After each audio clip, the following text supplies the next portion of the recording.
शिव मंदिर में जाकर मात्र शिवलिंग का स्पर्श कर लेना। आप में से कितने लोग हैं जो शंकर जी के मंदिर में जाकर चंदन की 3 उंगलियां शिवलिंग पर घुमाते हो ना, शिवलिंग पर 3 उंगली। तो ये 3 उंगली घुमाने का फल क्या है?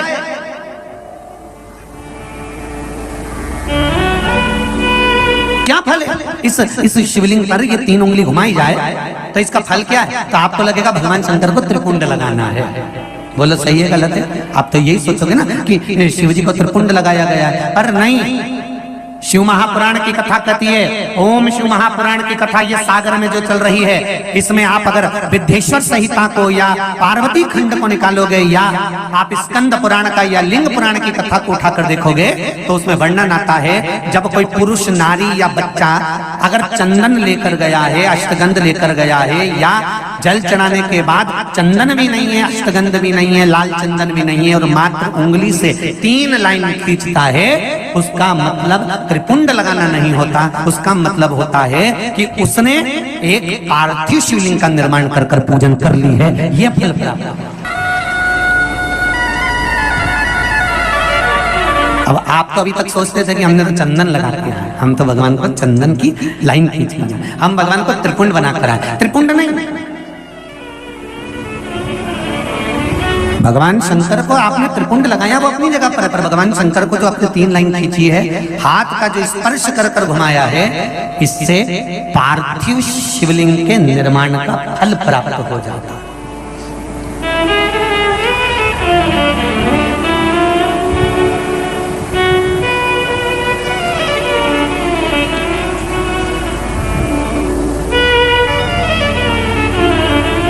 विशेष जब कामना रहती है, विशेष कामना, आज आपका मन कर गया 108 चावल के दाने मेरे को शिव जी को चढ़ाना है,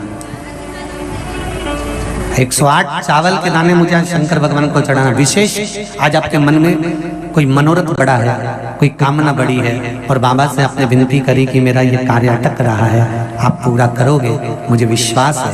108 चावल के दाने चढ़ाना है। आपने चंदन लगाया, हाथ की हथेली पर 108 चावल के दाने जो घर से गिनकर लेकर गए हो उसको हथेली में रखा। एक एक चावल का दाना नहीं चढ़ाया, हथेली में रखकर जो विशेष कामना, जैसे किसी कर्मकांडी ब्राह्मण से पूछा जाए, पूजन होने के बाद में विशेष अर्घ दिया जाता है, विशेष अर्घ।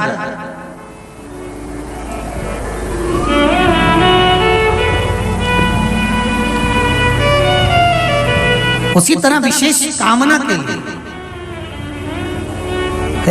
एक पत्र में आया विशेष कामना का फल, किसी ने सुन लिया था कथा में। देखिए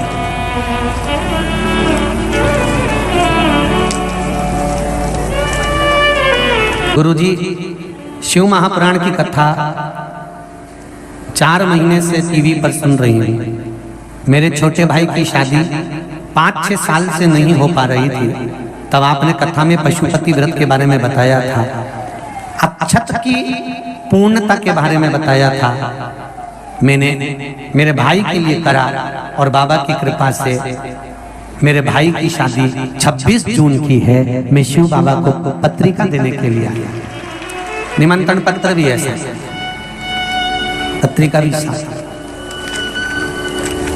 विशेष अर्घ की महत्वता जैसे है उसी तरह अक्षत की महत्व विशेष। 108 अक्षत के दाने हाथ में हो और आपकी कामना कर कर जिस कार्य के लिए आपने बाबा को आज स्पर्श किया है, हाथ में लेकर जहां आपने चंदन लगाया है उसी जगह पर हथेली से बाबा को चंदन वाले स्थान पर उस 108 चावल के दाने को रख देना चाहिए, छोड़ देना चाहिए या लगा देना चाहिए। विशेष अर्घ का महत्व किसी कर्मकांडी ब्राह्मण से अवश्य पूछना कि उसका फल क्या होगा। विशेष अक्षत का महत्व शिव महापुराण की कथा का विशेष। अब आपका समर्पण, आप जो देवाधिदेव महादेव को समर्पण कर रहे हो, भगवान शंकर की आराधना कर रहे हो, भगवान शिव की स्तुति कर रहे हो, भगवान शंकर के स्मरण में लगे हुए हो, उसका एक महत्व है। उसका एक सुख शिव पुराण कर रही है। 108 चावल के दाने लेकर, तो यहां मात्र स्पर्श की मूलता कर दी। ध्यान रखिएगा। तो जो पत्र लिखे हैं और पत्र में उन्होंने लिखा कि हमारे यहाँ हमने ऐसा सुना है कि शिवलिंग, गर्भवती नारी शिवलिंग का स्पर्श या शिवलिंग की पूजन नहीं कर सकती, तो उसको कृष्णेश्वर महादेव, 12 ज्योतिर्लिंग में से एक ज्योतिर्लिंग है कृष्णेश्वर महादेव। कृष्णेश्वर महादेव की पूर्ण कथा का स्मरण कराइएगा कि स्वयं सुधर्म नाम का ब्राह्मण अपनी पत्नी से कह रहे हैं कि अगर अब आपसे बालू का शिवलिंग नहीं बनता, मिट्टी का शिवलिंग नहीं बनता, तो एक काम करिए, अब आप बालू के शिवलिंग की जगह, मिट्टी के शिवलिंग की जगह, पार्थिव शिवलिंग की जगह एक काम करना कि आप किसी मंदिर में जाकर शिवलिंग का मात्र स्पर्श कर लेना, भी केवल स्पर्श कर लेना भी पार्थिव शिवलिंग के निर्माण का फल है। केवल स्पर्श।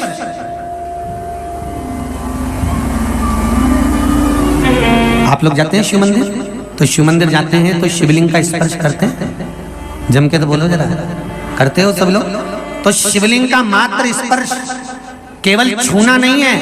स्पर्श का मतलब होता है शंकर भगवान को आप चंदन ले गए हो कि नहीं ले गए हो, अष्टगंध ले गए हो कि नहीं ले गए हो, पर ये तो मुझे विश्वास है कि एक लोटा जल लेकर जरूर जाते हो। जल चढ़ाने के बाद भी अगर आप 3 उंगलियां शिवलिंग पर अगर मात्र घुमा देते हो, तो समझ लो कि आप प्रतिदिन पार्थिव शिवलिंग का निर्माण कर रहे हो और शिवलिंग की पूजन कर रहे हो। प्रतिदिन आप शिवलिंग का स्पर्श मात्र घुमाने पर ही पार्थिव शिवलिंग का निर्माण कर रहे हो।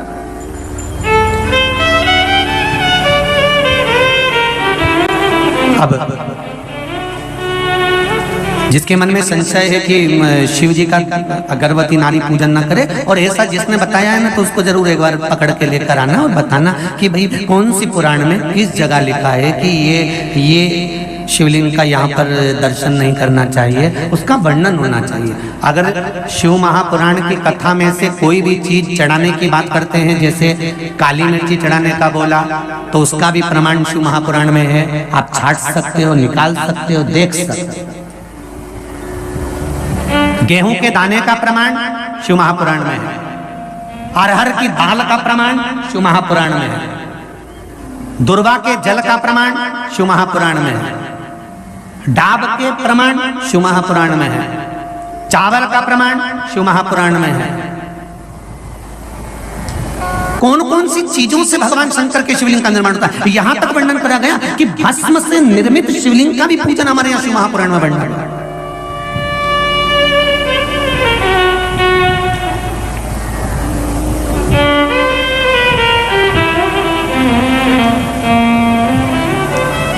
आप शंकर की आराधना में जितनी भी चीजें व्यासपीठ से अगर श्रवण करते हैं, तो उसका स्मरण आपको रहना चाहिए, उसका स्मरण रहना चाहिए।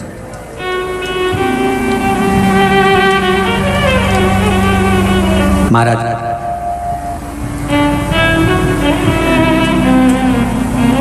गर्भवती नारी भी शंकर भगवान के मंदिर में जाकर उसका स्पर्श शिवलिंग का कर सकती है, किसी को रोक नहीं है। उसका फल क्या मिलता है वो भी स्मरण कर लीजिए। घोषमा को बेटा हुआ, सुधर्म ने कहा कि इस बेटे को तुम सुदेहा को दे दो, उसकी संतान नहीं है। जब तुम्हें एक पुत्र हो गया है तो दूसरा भी हो जाएगा।